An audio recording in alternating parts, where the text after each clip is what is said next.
that we call knowledge units that the National Security Agency has produced in coordination with academia as well as the Department of Homeland Security. Those knowledge units, and there are several, are the first step that any school must take in order to apply to be designated as a National Center of Academic Excellence in Cyber Defense Education. They are designated by the NSA as well as by the Department of Homeland Security. That first step, once they have mapped their cybersecurity curriculum to those knowledge units, will then enable them to fill out a second application, which will demonstrate how they are baking cybersecurity into their curriculum as well as throughout their campus, making their campus an open environment where the community can learn about cybersecurity, ensuring that there are dedicated professionals on campus who can teach others, not necessarily even in an academic setting, but be those responsible points of contact in the event of a cyber emergency.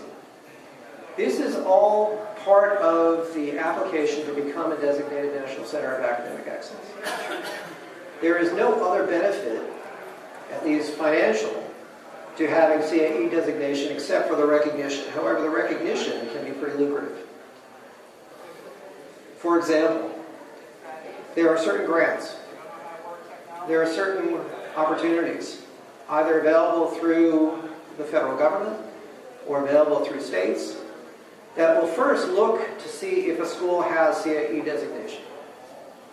In addition, hiring across the country can start at the CAEs because these CAEs are able to further designate to specialize in a particular area of cybersecurity that is mapped to that framework. If a company in New York is looking for a digital forensics specialist, they can go directly to those National Centers of Academic Excellence that specialize in digital forensics, and that may mean that they are hiring from, say, Iowa State, which is the National Center of Academic Excellence. Another benefit to being a National Center of Academic Excellence is that it enables that school to apply for something called the Scholarship for Service. The Scholarship for Service is a program run by the National Science Foundation. And it provides a full scholarship, tuition, room and board, and a stipend to students studying cybersecurity who will, upon graduation, work in a government office. I say government as in federal, state, local, tribal, territorial. Iowa is a major recruiter from the Scholarship for Service program. Iowa and Minnesota really are the two states that do the most recruitment from Scholarship for Service. They will, those students will owe the government a period of service equivalent to the length of their scholarship. So they can get that scholarship for up to 3 years. If they do, they will owe the government 3 full years of service upon graduation.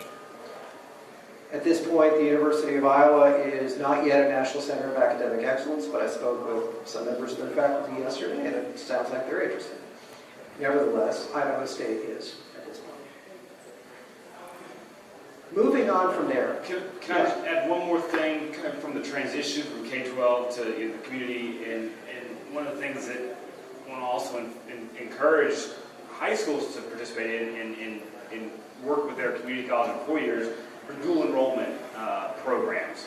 I think those are absolutely critical to get those students with a head start on a lot of the certification-based programs. And so us locally, we have a test bed in northern Louisiana that we work with Bossier Parish Community College as well as Louisiana Tech University as a pipeline to getting those high school students as juniors and seniors college credits, community college credits that can begin get the flywheel spinning a little bit faster for their education. Can we move on? Thank you. So something else the Department of Homeland Security offers is the federal virtual training environment. For those of you in the audience who are either government employees, and by government I do mean federal, state, local, tribal, territorial, but state government includes employees of state universities, as well as two-year institutions, and veterans. You do not necessarily have to be employed by the government if you are a veteran to gain access to FedBTE. FedBTE offers online on-demand cybersecurity courses To use a term that I think I heard from Todd's presentation, is videoized. Did I get that right? That was a new one for me. I like that word. Videoized. Okay, so all of our courses they include lecture capture. So you will see a lecturer speaking in front of a classroom. The text will be below the lecturer. The PowerPoint that the lecturer is providing will be beside the lecturer. And you can stop, go back, copy, paste, do whatever you want to, all for free. We have over 60 courses at this point, a growing number, and that includes certification prep. The reason why I bring this up here is that for public school teachers, we would say you qualify as a local government employee. So a teacher who, for example, yes? Do they have to be full-time faculty or just is part-time sufficient? Doesn't matter to me. If you can claim that you are an employee, that's good enough. So sorry, where was I? So for those public sector teachers, for example, who are either interested in cybersecurity or, for example, have downloaded the curricula that Kevin discussed and want to learn more, well, they can start by going to FedBTE. FedBTE has a range of courses in terms of their level of difficulty. Most of the courses, I'll grant you, are fairly technical, and a beginner is not going to do very well just by going to FedBTE and starting to take courses. We do, however, offer 3 introductory cybersecurity courses. And those would be an ideal point where someone who is simply interested in learning more can start. In fact, those 3 courses were intended as a way to get more teachers interested in cybersecurity. Right now we have, I believe, just over 180,000 active users of FedBTE, and that number is growing to the tune of about an additional 5,000 new users each month. Point is that we're in no position where we have to limit the number of users. So if you fall into any of the groups that I mentioned earlier, and you have an interest in videoized training, please feel free. Help yourself. Take as many or as few courses as you like. But most importantly, I want to make sure that those teachers who are reaching the next generation of cybersecurity professionals have an opportunity to learn something themselves, so that if and when they are asked that question, what do I want to be when I grow up? And well, if they are asked that question, what do you want to be when you grow up? And the answer is, I want to go into cybersecurity, or I don't know yet, but I like video games, computers, security, programming. Probably not. Okay, programming, good, coding. The teacher now has some background. The teacher can say, okay, I've heard of this, but I also have some knowledge in the subject. And we think this is a pretty happy marriage. These are the links for the programs that we've talked about. One thing I don't see up there is NICS. So it's niccs.uscert.gov, but a quick Google search of NICS, NICCS, will get you there too.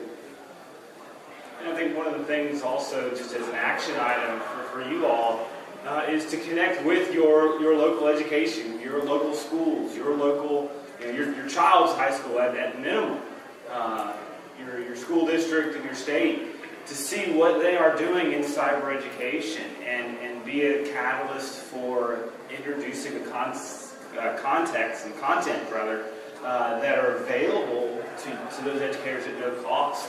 And this is where I was going to mention that professional development. This is where you can introduce us to those students. I have cards that you can take away, and all you have to do is hand that principal, hand that superintendent a card, and say, do this. You're crazy if you don't, right? That's where you can take action. That's where you can begin influencing and supporting the districts in your backyard and begin organically growing that workforce in your communities. One more thing, and I'm sorry, Todd, to keep referring back to you, but I do see a typo.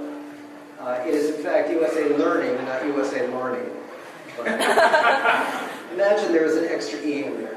For those of you who have taken a snapshot of this slide. And these slides, I don't know what the policy is, but I'm happy to make them available if they're not already. It looks like great materials.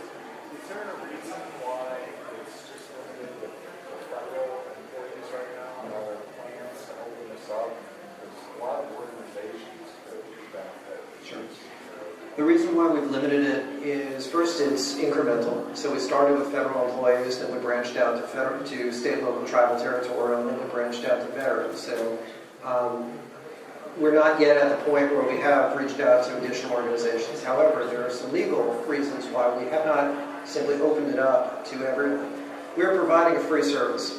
And there are many organizations, and I think your slide mentioned a few of them, that will offer this, not exactly for a profit, but will offer it at a fairly substantial cost, especially the certification preparation, right? Even if they are nonprofit organizations, they need their income. And if we offer this for free to someone who would otherwise be paying $2,000, $4,000, whatever, for a boot camp, we are competing with the nonprofit sector. And our lawyers would never let us do that. Yeah. I had sort of a more general question. In terms of bridging the cybersecurity workforce gap, I just read this paper. It was by a couple Vanderbilt law professors and published in a policy journal, talking about instituting the draft for cybersecurity and actually conscripting civilians and drafting corporations to address national defense needs. And I was just curious as to whether that idea had any currency. It's kind of unusual and a little disturbing, but they had a whole framework worked out based on draft law and previous wars. Certainly, from my point of view, I'm not in favor. I think that we can grow it organically and get enough people interested from the ground up. Is it an idea that anyone's talked about, or was this just kind of an off-the-wall law professors being crazy? I'll say that in the government we're not talking about it.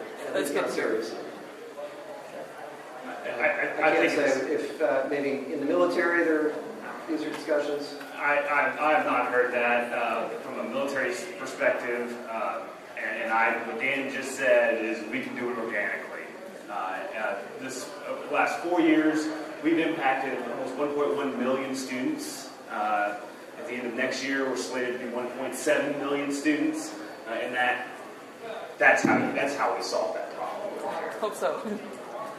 Yeah. You may have mentioned it, but is this, I know you talk about public schools, is it available on private schools? The curricula, yes. So when you say this, which are you referring to? Are you saying that the FedUT stuff that's available to? To public school teachers, yeah, because it's limited to government employees. But the curricula that Kevin mentioned, those curricula are available to any K through 12 teacher in the U.S. Public, private, charter. Any other questions? Well, I think we're ending a little bit early, but we're back on track, right? Yes. We wanted to end at 2, and that's what we did. Got two, and I've got the cards here if you want to take one with you for more information about the content and the curriculum. Thank you, guys. Thank you.